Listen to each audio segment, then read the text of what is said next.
Hey folks, Big Deano here again. This time taking a look at the Bandai model kit 1/12 scale Boba Fett, the most notorious bounty hunter in the galaxy. Yes, this is another model kit from Bandai, and as per usual they've done a brilliant job with him. Yeah, without further ado, let's look at the box. You've got Boba Fett standing there with the slave one in the background.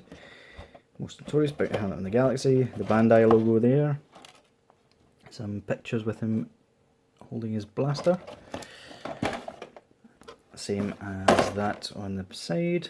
And on the top you've got him standing next to Vader, which is the only model kit I don't really have any desire to get, because of course all black, all shiny plastic doesn't really lend itself well.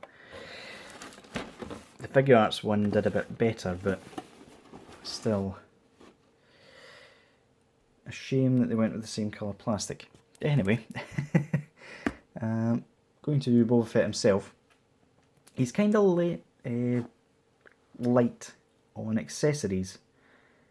He's got two weapons, his blaster there, which as you can see is moulded in black and grey. I've added the silver from a Sharpie. Don't judge me, I can't paint. Unfortunately, it did have a strap, but it snapped almost immediately. And these ponytails here are the same plastic as it, so I'm kind of worried that they're just going to break off at any moment. As you can see on the back, that's supposed to be wooden stock, which is kind of weird that they didn't mould it in brown. They've got brown plastic on him, so why did they not do it? Anyway, he also has his pistol, which is holstered. Again, the holster has that weird sort of brittle plastic on there. Kinda mood with that. This, which, if I do say so myself, I've painted it quite well. There's a bit of weathering on there with the silver. I basically just went mental with a Sharpie pen on these, to be honest. Yep, there's little pistols there. And it holsters quite nicely. The holster's just pegged onto the belt. So yeah, quite good. In terms of hands, this is where he's quite light. He has this relaxed slash gun holding hand, gun resting hand I should say, and a trigger finger hand, and two fist hands, and that's all that came with him, or at least all that came off the sprue.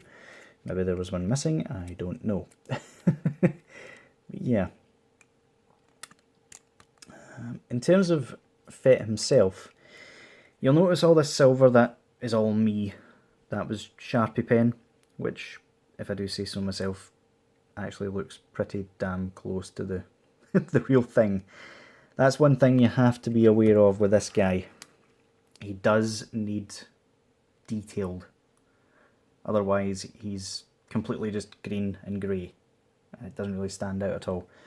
But I think I've done a pretty good job with it.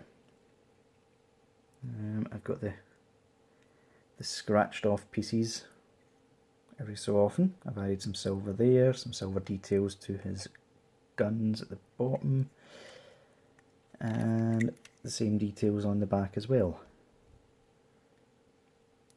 So yeah, I'm pretty pleased with my first customization job, but just be warned that you're going to have to do this to your Boba Fett as well if you end up getting him. But yeah, there we go. Again, I'm really afraid of this. I think it may have actually snapped already, the way that's moving about. Yeah, just be careful with that.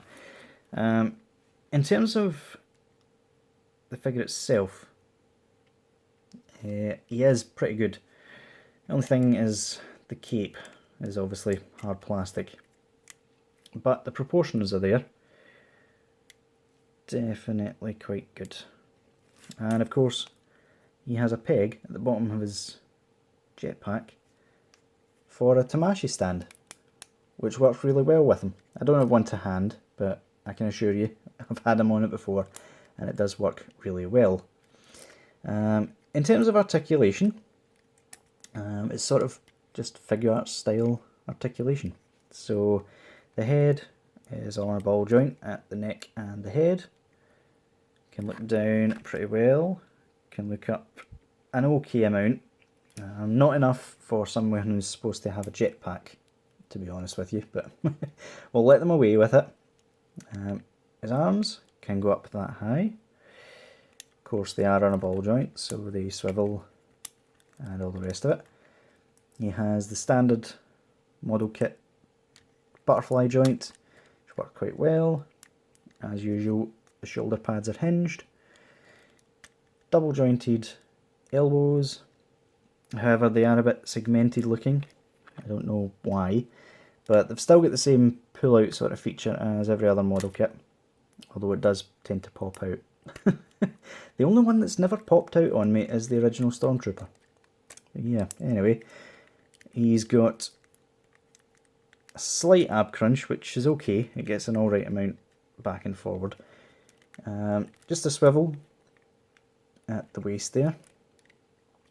Pull down feature for the legs, which without bumping into these too much can get about that, which it's alright, kinda hindered. Double jointed knees, which are not great, to be honest with you. Each joint of its own only gets about that, which is quite limited. I don't know why, the original Stormtrooper was so much more articulated than the newer ones. Don't get me wrong, the newer ones are still great. Much better than the Black Series anyway. But yeah, they're not really working as much on movement system, if you know what I mean. And he's got the toe articulation, well, the foot articulation, he's got no toes. Yeah, one more thing. Whoop, that goes down. His little scanning device, which came off the sprue a little bit bent. Can't really tell now that I've painted it silver, but it was a bit worse for wear. The rocket does pop out as if he's just fired it. I'll keep it in just for normal purposes. And the cape, for whatever reason, can be thingied across the front. Yeah. Definitely someone I would recommend for your shelf. Just be prepared to take a silver paintbrush, or, as I did, a Sharpie to him. Yeah guys, that'll do it for today's video. So until next time, I'll see you guys later.